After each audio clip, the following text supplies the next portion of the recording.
انہیں جو خرچ کے مسائل، یہ سارے کے سارے مسائل اگر آپ یہ توجہ کے ساتھ سنیں تو یہ چیز ذہن میں آ گئی ہو، یہ مسائل پر عمل وہی کرے گا جسے اپنے گناہ کا احساس ہو، جو اپنی غلطی کو تسلیم کر رہا ہو، جسے یہ احساس ہو کہ میں نے کتنی بڑی خطا کی ہے، میں نے کتنا بڑا گناہ کیا۔ بس کا گناہ شریعت کے اندر بدترین گناہوں میں سے ایک گناہ، اور یہ وہ گناہ ہے جس کے بارے بار بار عنایات میں آیا کہ اس کا بدلہ آدمی کو ضرور مل کے رہتا، دنیا میں بھی اور آخرت میں۔ امیر المومنین کی بہت مشہور حدیث کہ اگر کسی گھر ایک پتھر بھی ایسا لگا کہ جو غصب شدہ جس کے مالک کو اس کا حق نہیں دیا گیا، تو یہ پتھر جو ہے، یہ پتھر اس چیز کی ضمانت، اس چیز کی گارنٹی کہ اس گھر کو تباہ و برباد ہونا۔ ایک پتھر اگر کسی مکان کی تعمیر میں غصب شدہ آ جائے تو امیر المومنین کی روایت ہے فرمان کہ یہ غصب شدہ پتھر اس بات کی علامت ہے، اس بات کی ضمانت ہے، اس بات کی گارنٹی کہ گناہ اس گھر کو تباہ کر کے رہے گا۔ بلکہ قرآن کریم نے یہ وہ گناہ ہے جس کے بارے میں اعلان کیا کہ اس کا صلہ اور اس کا بدلہ اس دنیا کی سواری سے آتا۔ آدمی کسی کی زمین میں قبضہ کر دے، کسی کے مکان میں قبضہ کر دے، کسی کے پیسے میں قبضہ کر دے، کسی کا قرضہ لے کے واپس نہ کرے، کسی کی چیز کھینچے، کسی کی کتاب اٹھائے، جسے آج تک چوری نہیں کہا جاتا، لیکن یہ وہ بدترین گناہ جس کا تذکرہ قرآن نے اس انداز میں کیا کہ اس کا بدلہ اور اس کا صلہ اسی دنیا میں بھی دیتے، آخرت کو اپنے مقام پر ہے۔ جناب ہمارے سے ایسا واقعہ یہ ایران کی ہوتا حاکموں میں سے عابد راز سے کئی سو سال پہلے کا واقعہ۔ ایک مرتبہ اس کا لشکر جا رہا، پرانے زمانے میں عام طور پر ایسا ہی ہوتا کہ جب حکومتوں کے لشکر چلا کرتے تو راستے میں گزرنے والا ہر شہر، ہر دیہات، ہر بھیڑی، ہر فصل، ہر جانور، ہر مکان ان کے لیے بالکل جائز و مباح تھا۔ اپنی ضرورت کو پورا کرنے کے لیے جہاں قبضہ کرنے، جس چیز پہ قبضہ کرنے کو ان کو پلٹ کے نہیں پوچھ سکتا ہے کہ تم نے یہ کیا کیا۔ اگر اس میں نیز کا لشکر جا رہا، دیشا پور کے علاقے سے اس پر گزر ہوا۔ دیشا پور کا علاقہ، بچت کے آس پاس کا علاقہ سردیوں میں انتہائی قریب علاقے میں تبدیل ہو جاتا۔ جناب اس جس دن یہ لشکر جا رہا بڑی وقت برفباری ہوئی اور سردی کی شدت سے اس کی بیماری کام رہے،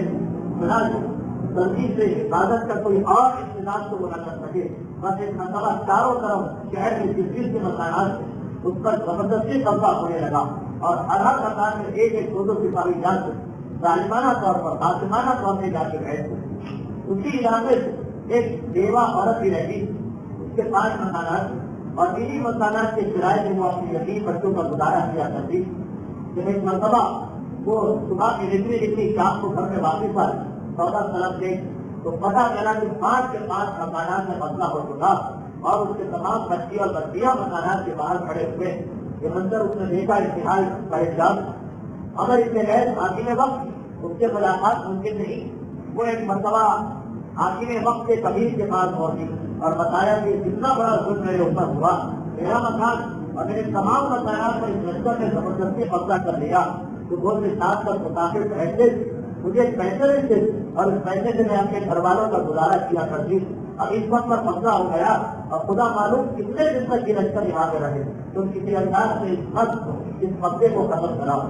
ہماری لہر سے کہا کہ اچھا ایسا کرو، اس وقت اس وقت ہماری لہر سے امیر نے کہا کہ ایسا کرو، جس وقت میں امیر کے دربار میں جاؤں گا صبح کے وقت، اس وقت تو میرے ساتھ چلنا، شاید تمہارا مسئلہ حل ہو جائے۔ اگلے دن صبح کا وقت ہے کہ گڑیا بیچاری صبح سے تیار ہو کے اس امیر کے گھر کے دروازے کے سامنے بیٹھی۔ جب وہ امیر دربار میں گیا تو یہ بھی اس کے ساتھ دربار میں داخل ہو گئی۔ ایک مرتبہ ہمارے ابن لہر سے اس گڑیا کو آگے دیکھا، حیران ہو کے سوال کیا کہ تمہیں آنے کی اجازت کس نے دی اور کس لیے تم یہاں سے آئی؟ بس ایک مرتبہ کے گڑیا جواب میں فقط اتنا کہتی ہے کہ اے حاکم، اس پر ایک بہت بڑا ظلم کیا گیا، تمہاری فوج نے بغیر کوئی خیال کیے نہ میرے بچوں کا خیال کیا، نہ میری بچیوں کا خیال کیا، نہ میرے بڑھاپے کا خیال کیا۔ ایک مرتبہ آگے بڑھ کے میرے 5 مکانات میں قبضہ کر دیا، ایک مکان بھی ہمارے لیے باقی نہیں کہ جس سے ہم کا استعمال کریں۔ ہمارے اتنے حاکم ایک مرتبہ اس نے انتہائی تکبر اور غرور کے ساتھ کہا کہ کہنے والے صحیح کہتے ہیں کہ عورتیں بے عقل، نادان اور بے وقوف ہوا کرتی، بھلا اگر ہم تمہارے مکان میں جا کر نہ رہے تو میرا اتنا بڑا لشکر، میری اتنی بڑی فوج، اس کو میں نے اتنی محنت سے تیار کیا، پھر یہ لوگ کہاں جا کے رہے نکالے اسے دربار سے۔ تو ایک مرتبہ جب اس کو دربار سے نکالا جا رہا تھا تو اسی امیر نے جو گڑیا کو لے کے آیا، حاکم نے کہا کہ آپ کس انداز سے اسے نکال رہے ہیں، دربار میں ہم کتنے کے لوگ موجود، ایسا کرے کہ کوئی ایسی دلیل دے گا اور تم اس طرح سمجھا کے نکالے کہ دوسروں عام طور پر جو غیر ممالک سے تبدیل ہے اس کے کوئی فرق نہ پڑے. بس اتنا سننا تھا اس کے غیر کو بھی کچھ خیال پیدا ہوا. اس بڑھیا کو بلایا اور کہا کہ کیا تجھے پتا نہیں کہ میں نے جو عمل کیا یہ قرآن کے مطابق بالکل صحیح. کیا تجھے قرآن کی آیت کو نہیں پڑھا کہ ان المدود قبلوا قرية أفسدوها وجعلوا أعزة أهلها أذلة وكذلك يفعلون. سورہ مبارکہ نمل کی 23ویں آیت. یہ بادشاہوں کا طریقہ یہ کہ جب وہ کسی شہر میں داخل ہوتے تو اس شہر کو فاسد کر دیتے, تباہ کر دیتے, خراب کر دیتے, افسدوها اسے خراب کر دیتے, وجعلوا أعزة أهلها أذلة اور اس کے جو شریف اور صاحب عزت لوگ ہوتے انہیں ذلیل بنا دیتے. وکذالک یفعلون اور بادشاہوں کا یہ طریقہ ہے کہ اس پر وہ ہمیشہ عمل کیا کرتے. مجھے قرآن نے بھی اس چیز کی گواہی دی کہ بادشاہوں کا طریقہ یہی اور وہ اس پر عمل کیا کرتے. یہ ہمارا حق ہے, ہم اس پر عمل کرنا چاہتے ہیں. بس ایک مرتبہ اس پوری عورت نے بالفور جواب دیا اور قرآن کی آیت سے جواب دیا. اسی آیت قرآن کے لیے آپ کو چیز ہے پڑھی کہ اسی سورہ نمل میں 30 آیت سے آگے چل کر آیت نمبر 53 میں ارشاد ہو رہا فَهَذَا بُيُوتُهُمْ خَاوِيَةً بِمَا ظَلَمُوا وَإِنَّ فِي ذَلِكَ لَآيَةً لِقَوْمٍ يَعْقِلُونَ. یہ سارے جو گھر تم ٹوٹے ہوئے دیکھ رہے, بنا شدہ گھر دیکھ رہے, یہ کچھ ظالموں کے گھر کہ جنہوں نے دوسروں کے مال پر غاصبانہ قبضہ کیا تھا. اور آج وَتِلْكَ بُيُوتُهُمْ خَاوِيَةً بِمَا ظَلَمُوا جو ظلم انہوں نے کیا اس کا نتیجہ یہ ہے, اس کا انجام یہ ہے کہ چاروں طرف تمہیں ان کے ٹوٹے ہوئے اور تباہی کا گھر نظر آ رہے ہیں. وَإِنَّ فِي ذَلِكَ لَآيَةً لِقَوْمٍ يَعْلَمُونَ. اور وہ لوگ جو سمجھتے جو عقل رکھتے جس کے پاس علم اور دانائی ان کے لیے سلاخے میں بڑی عبرت ہے, ان کے لیے سلاخے میں بڑی نشانی. جب وہ چاروں طرف ٹوٹے ہوئے گھروں کو دیکھیں اور یہ دیکھیں کہ ظلم کرنے والے کسی چھٹیوں میں ہم نے سزا دی, ان کے گھروں کو تباہ و برباد کر دیا, ان کے گھروں کو توڑ پھوڑ کے رکھ دیا, تو صاحبان علم اور صاحبان عقل کے لیے اس کی بڑی نشانی. ہماری نے لہر سلطان ایک مرتبہ سر سے بیٹھ کر صحابہ فوراً لشکر کو حکم دیا کہ شہر نیتاپور کو چھوڑ کر باہر نکل جاؤ اور باہر جو پہاڑیاں ہیں جو ان کے باہر ہے ان کے جا کی زندگی گزارو. میں یہ نہیں چاہتا کہ میرا شمار کی سنتے ہو کہ جن کے گھروں کو عذاب خدا سے کسی دنیا کے اندر توڑ پھوڑ دیا گیا. تو قرآن کریم کی آیت بہت کم گناہ ایسے جس میں قرآن نے دنیاوی عذاب بتایا, لیکن کسی کے مال کا قبضہ کرنا, کسی کے مال کو زبردستی چھین لینا, اور قرآن گواہی دے رہا کہ اس کا وجود اور خاویۃ بما ظلموا, جس نے کسی پر ظلم کر کے اس کی چیز پہ قبضہ کیا اس دنیا میں اس کا گھر ڈوبتے رہے گا, جس دنیا میں اس کی جائیداد تباہ ہوتی رہے گی اس دنیا میں اس کو اس کا خلاف اور نتیجہ پھیلتے رہے گا. یہ تو اس دنیا کی بات ہے. اور آخرت میں تو مہاراج جو ہونا ہے وہ ہونا. میں نے اس میں قبل بھی کسی کا پیش میں بیان کیا تھا کہ معصوم امام کی روایت یاد رکھو, جس نے کسی مومن کے مال پر اس طرح سے قبضہ کیا کہ اس کو اپنے مال سے فائدہ نہ اٹھانے دیا جبکہ وہ اس کا محتاج تھا. لا یذق واللہ طعام الجنہ ولا یذق واللہ رحیق المغفور. یاد رکھو خدا کی قسم جنت کے سالوں میں سے وہ کوئی کھانا نہیں کھا سکتا اور جنت کے مشروبات میں سے وہ کوئی چیز پی نہیں سکتا. معصوم امام خبر والے کہہ رہے ہیں لا یذق واللہ طعام الجنہ. خدا کی قسم جس نے کسی مومن کے مال پر اس طرح قبضہ کیا جبکہ وہ اس کا محتاج تھا, جبکہ وہ مومن اپنے مال کا حاجت مند تھا اور پھر بھی یہ قبضہ کر کے بیٹھ گیا. لا یذق واللہ طعام الجنہ. خدا کی قسم یہ جنت کے کھانے کا مزہ نہیں کر سکے گا. ولا یذق الرحیق المغفور. اور جنت کے اس میٹھے اور ٹھنڈے پانی کو جس کا تذکرہ قرآن کی جگہ جگہ کیا یہ نہیں کر سکے گا. امام کی مشہور روایت ہے ایجاد قبل مذہب, خبردار کبھی کسی کے مال میں قبضہ نہ کرنا, کبھی کسی کے مال پر ظلم تصرف نہ کرنا, اس لیے کہ جس نے کسی کے مال میں قبضہ کیا تو معصوم امام کی روایت ہے کہ من طلب نعمت المؤمن طلب اللہ نعمتہ. جس نے دنیا میں کسی مومن کی کسی نعمت کو کسی مومن کے کسی مال پر قبضہ کیا خدا کی مدد خدا جو ہے اس کی نعمت کو اور اس کے مال کو ضبط کرے گا, ختم کرے گا. اور آخرت کے اندر یہ روایت سے نکلا کہ 500 سال تک اسے میدان قیامت میں آنا ہے اپنے دونوں پیروں پر اس طرح سے کھڑا ہونا پڑے گا کہ اس کے جسم کی ایک ایک رگ سے پسینہ نکلے گا, وہ اپنے پسینے میں ڈوب جائے گا. اس کے بعد حکم کیا جائے گا کہ 40 دن تک اسے اسی مقام پر عذاب دو, اور اس کے بعد کہا جائے گا اب ہمارا علیہ الجنہ, اس پر میں نے جنت کی خوشبو کو حرام کیا ہے, اسے آگ سے جہنم میں ڈالو, اسے جہنم کی آگ کے حوالے کرو. دنیا اور آخرت دونوں معصوم امام کہہ رہے ہیں کہ خدا کا وعدہ من طلب نعمت المؤمن طلب اللہ نعمتہ. اس نے دنیا میں کسی کو کی کسی نعمت کو ترک کیا، آخرت کے ساتھ دنیا میں خدا اس کی نعمت کو ترک کر کے آخرت میں 500 سال میدان قیامت میں کھڑا کر کے 40 دن تک اسی میدان میں عذاب دے کے پھر جہنم کی آگ میں اس کو پھینکنے کا حکم دے گا۔ اور حقیقت بھی یہی ہے کہ ان سارے لوگوں کے لیے جنہوں نے کسی مرضی کبھی کوئی ظلم کیا ہے، کبھی بھی کسی نے کسی وقت کو بند کیا ہے، قیامت کا میدان بدترین میدان ہوگا۔ بڑے جوان کا واقعہ جو کورٹ کی کتابوں میں بھی شامل ہے، اس بات کے لیے اس بات کو سمجھانے کے لیے انتہائی مفید ہے۔ بڑے جوان سلیکٹر کے لوگ دماغی ایک مرتبہ نکلے شہر سے باہر گاؤں اور دیہات کی جانب ہے، ایک مرتبہ کی نگاہ پڑی، دیکھا کہ موٹی تازی بدھا مضبوط دینے والے سارے آج تو جلدی دی جا رہی ہے۔ اس منظر کو دیکھا، اس گائے کو دیکھا، مجھے پانی بھرا ہے، ایک مرتبہ آگے بڑھ اس گائے کو سوال کیا، اس کے گوشت کے کباب بنانے سے جان کی اور آرام اور اطمینان کے ساتھ ان کے ساتھ واقعی کرتے ہیں اپنے گھروں میں آ کر۔ جب شام تک یہ گائے اس مقام تک نہ پہنچی کہ جو اس کے مالک کا مقام تھا، اس کا مالک اس کی تلاش میں نکلا۔ یہ بوڑھی عورت بیوہ عورت جس کے ساتھ اس کے یتیم بچے بھی تھے اور اس کی گزر بسر کا سارا ذریعہ اس گائے کا دودھ تھا۔ یہ سارا دن کرنے کے بعد یہ دودھ دے گی، اسی سے گڑیا اپنے اور اپنے یتیم بچوں کی پرورش کا انتظام کر رہی۔ جب ایک مسئلہ سے اجتماع تو ملک صاحب کنجوسی کے دماغی آئے اور آنے کے بعد اس طرح سے انہوں نے اسے ہمارے غریبہ سمجھ کے حضرت کر لیا۔ تو ایک مرتبہ اگلے دن صبح سویرے کہ شہر سے نکل کر اس پل پہ جا کے بیٹھ گئے، لیکن پل کے دوسری جانب وہ میدان تھا جہاں روزانہ صبح کو بادشاہ اپنے گھوڑے کو دوڑانے لے جاتا تھا اور جہاں جا کے مختلف قسم کی فوجی بچے اور جنگی ورزشیں کی جاتی۔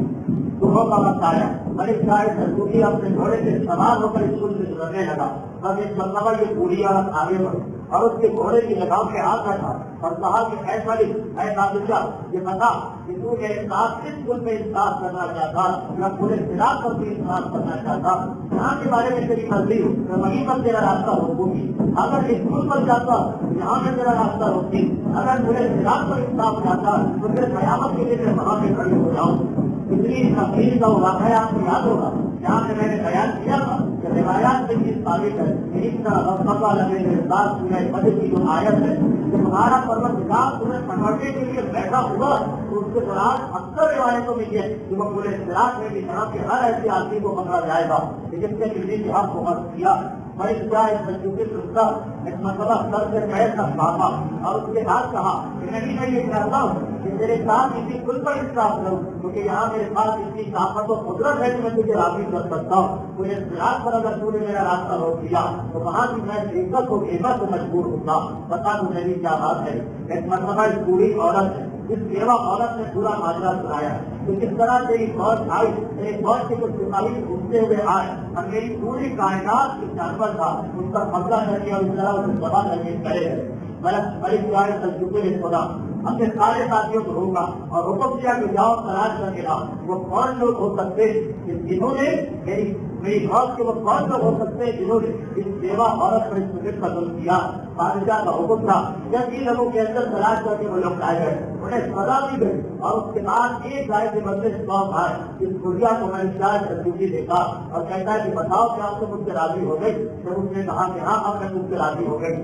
تب یہ آگے بڑھا، جب یہ لشکر آگے نکل گیا دوسری پل کے ساتھ کے اوپر یہ عورت ایک مرتبہ سلسلے سے گزری اور کہتی ہے خدا بندہ اس طرح کس نے مجھے راضی کیا، قیامت کے دن تو بھی اس سے راضی ہو جا۔ اب علماء لکھتے کہ ملک جاوید ترجمے ایک بادشاہ عادل کتنا ہے جو آرام میں زندگی گزارتا، اس کی موت کے بعد کچھ لوگوں نے خواب کی حالت میں اسے دیکھا اور جن لوگوں نے دیکھا وہ اپنے زمانے کے علماء اور صالحین تھے، بڑے اچھی حالت میں دیکھا۔ ایک مرتبہ کہا کہ مرنے کے بعد ان پر کیا گزری، کہا کہ اگر اس دنیا کے اس پل پر اس پوری عورت کو میں راضی نہ کرتا تو باہر سرحد میرے اوپر میرے لیے تباہی تھی، آفت تھی، فقط یہی میرا ایک عمل تو خدا کو پسند آ گیا کہ میں نے اس بڑھیا کو اس کا حق دلوایا اور اس وقت تک قدم آگے نہ بڑھایا کہ جب تک اس کو دل سے راضی نہیں کر دیا۔ تو یہ حقیقت ہے کہ وہ آدمی جو اس دنیا کے اندر انتہائی لاپرواہی دوسرے کے بعد کو استعمال کرنے کا حاصل نہ خوف خدا نہ پورے سراج سے کوئی خطرہ، اس کے لیے سب سے زیادہ مشکل منزل ہے. اس لیے کہ پورے سراج کا جو سب سے نازک مقام ہے وہ وہی ہے کہ جہاں حقوق الناس کے بارے میں سوال کیا جائے گا. چنانچہ ہمارے فقہ میں رد فتاوی کے نام سے پورا 73 ہے کہ وقت فوقت انسان راہ خدا میں خیرات کرتا رہے، صدقہ کرتا رہے، نیکیاں کرتا رہے. اس قیمت سے زیادہ کبھی میری وجہ سے کسی کے مال کو کوئی نقصان پہنچا ہے، اگر میری وجہ سے کبھی کسی کا کوئی حق ضائع ہوا ہے تو اس کا ثواب اس کو پہنچ جائے. اس لیے کہ پورے سراج کے اندر کسی کو روک دیا گیا تو وہاں کا ہمارے پاس پیسہ ہوگا، نہ جائیداد ہوگی، نہ کوئی اور طریقہ ہوگا جس سے ہم روکنے والے کو راضی کر سکیں. جماعت ایک خریدے تھے ایک ہی ایریا میں دے دیتا ہوں جس کے بدلے کو میرا راستہ روک لو. جیسا کہ میں نے گزشتہ ہفتے بیان کیا، جب کافر زندگی کو یہ اختیار ہے تو میں ہر کے مومن کا جو زندگی راستہ روک سکتا ہے اسے آگے بڑھنے سے روک سکتا ہے. مومن اگر مومن کے آپ کو فرض کرے تو اس کی اتنی مشکل منزل ہوگی، اتنی مشکل کی منزل ہے کہ ایسے بلاغوں میں پورا خطبہ ہے امیر المؤمنین کا اس موضوع پر. امیر شام کے دربار میں امیر ابن ابی طالب ہے، امیر المؤمنین کے بڑے بھائی جناب حمزہ، اس کا علی سے دوسرا رشتہ بڑے بھائی بھی ہیں اور علی کے تبدیل اس اعتبار سے کہ امیر کے بیٹے کو علی کی بیٹی رضیہ اور امیر المؤمنین کے سامنے لان اپنیتوں کی بنا جناب امیر المؤمنین کی شہادت کے بعد دربار اسلام سے پہنچی اور حاکم اسلام کے ساتھ کرنے لگے. اب اس کی مسائل میں تو تعریف ہے کہ مسئلہ دربار اسلام کے امیر ابن ابی طالب کے وجود اسلام کے لوگوں کو حاصل و مہمان کی سزا سے پہنچایا. مگر ایک مرتبہ امیر اسلام امیر ابن ابی طالب کے خارج کرنا کہ ذرا مجھے وہ واقعات کو بتانا کہ جب علی کے ہاتھ میں جمتا ہوا منظارا امیر نے سنا آنکھوں میں آنسو اور صاحب ہے حاکم اسلام ایک مرتبہ اس سے پہلے جو واقعات آپ نے اور سنے ہوں امیر المؤمنین اور امیر ابن ابی طالب جہاں کے جناب امیر نے کئی مرتبہ علی کو بنایا تھا، کئی مرتبہ علی کی دعوت دی. مطلب اس لیے کہ میری حکومت کو دیکھ کے علی شاید بیت المال سے میرے وظیفے کو پڑھا. کئی واقعات ہیں، اس میں آخری واقعہ یہ جس کے بعد جناب امیر کو پھر کبھی حکمت نہ پڑے کہ علی سے کسی کا کوئی سوال نہ کرے. لیکن سلامہ میں امیر المؤمنین کا خطبہ بھی ہے اس کے بارے میں اور اس نے ابو الحدیث المعتزلی نے سلامہ ان کے خطبے کے پیش میں یہ پورا واقعہ نقل کیا. حاکم اسلام نے کہا کہ اے امیر وہ واقعہ تو بتانا کہ جب علی کے ہاتھ سے آپ کا لہکتا ہوا ہتھیارا تھا. کہتے ہیں امیر اے حاکم اسلام جب میری غربت میں اتنا پڑ اور میں نے دیکھا کہ جو وظیفہ مجھے بیت المال مسلمین سے مل رہا وہ اتنا کم اور اتنا ناکافی اور ہمارے خاندان کو اس سے گزارا ہو ہی نہیں سکتا. تو میں نے سوچا کہ چلو ایک مرتبہ آؤ اپنے بھائی امیر کے اپنے بھائی علی کے سامنے اپنی حالت کو بیان کیا جائے. اس سے پہلے بھی بہت مشہور واقعہ میں نے اکثر حدیثوں میں پڑھا. ایک مرتبہ اور امیر نے یہ سوچا تھا کہ علی کو بلا کے علی کی دعوت کر کے علی کے سامنے اپنے بھائی کو پیش کیا جائے، لیکن علی کی دعوت کرنا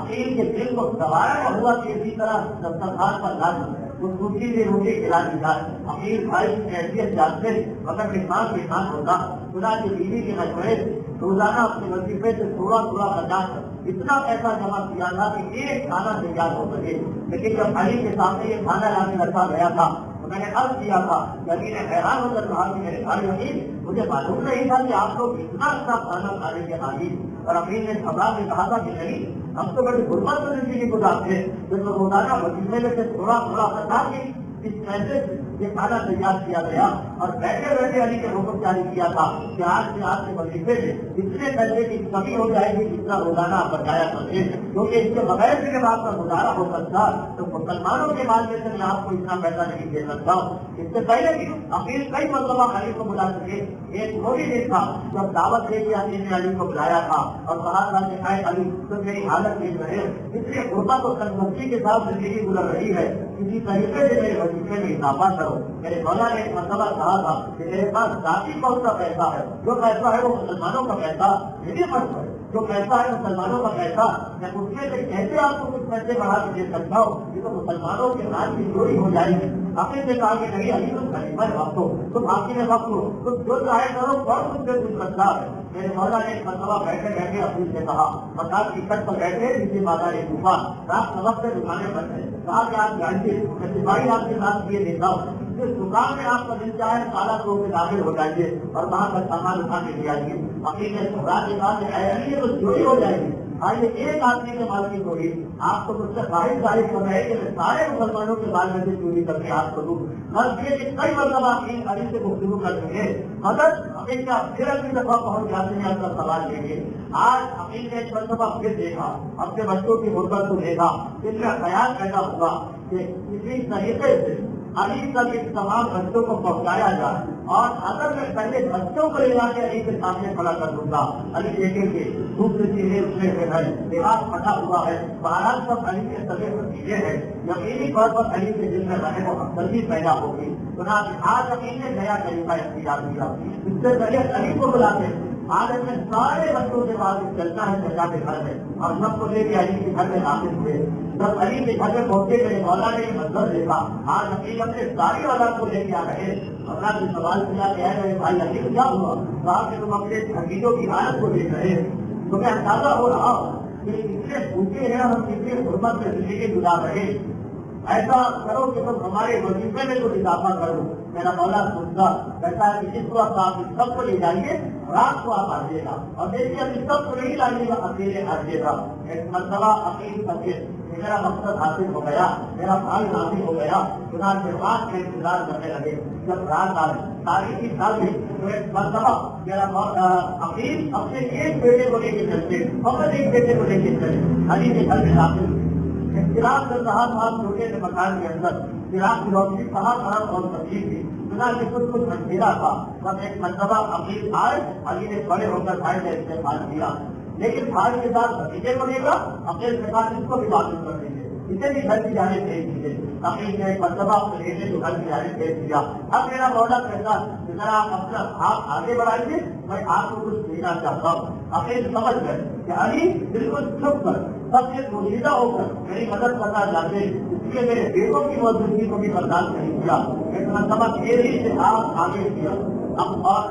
ادھر آپ کا آگے کرنا خدا میرے مولا آگے بڑھا کر ہاتھ آگے بڑھا کر عقیل کے ہاتھ میں کچھ رکھتے ادھر عقیل کے ہاتھ میں وہ چیز پہنچی عقیل کے کچھ دیر دے دی جلدی سے اپنے ہاتھ کو جھٹکا دیا. یہ علی نے سکے سے پکڑ کر ایک بہتا ہوا پھولا اٹھایا تھا جو عقیل کے ہاتھ میں رکھا تھا. عقیل کو توقع بھی کوئی تیسرا ادھر کوئی اجنبیوں کی پھیلی ملنے والی ہے مگر یہ بہتا ہوا پھولا بنا کر توقع ہاتھ میں پہنچا ایک مرتبہ خبرا کے ہاتھ کو جھٹکا دیا وہ پھولا زمین میں گرا عقیل کے منہ سے چیخ نکل گئی. وہ سرکار کو تھوڑا بہت غصہ بھی آ گیا ہو ایک مرتبہ حیران ہو کر کہا کہ اے علی یہ اتنا مجھے نے ہاتھ کو جلا دیا یہ تم نے میری مدد کی ہے. میرے مولا نے فوراً قرآن کی وہ آیت پڑھی جس میں بتایا گیا ہے کہ وہ سارے کے سارے ظالم و گناہ گار نہ صرف ظالم سارے کے سارے ظالم و گناہ گار قیامت کے دن آپ کی منزلوں میں ملتے ہوئے میدان قیامت میں حاضر کیے جائیں گے. اور کہا کہ اے ابھی فقط یہ لہتا ہوا پھولا جو خوبصورت کی آگ میں جل رہا ہے یہ آپ کے ہاتھ سے آتا ہے تو آپ کی یہ کیفیت ہو جاتی ہے.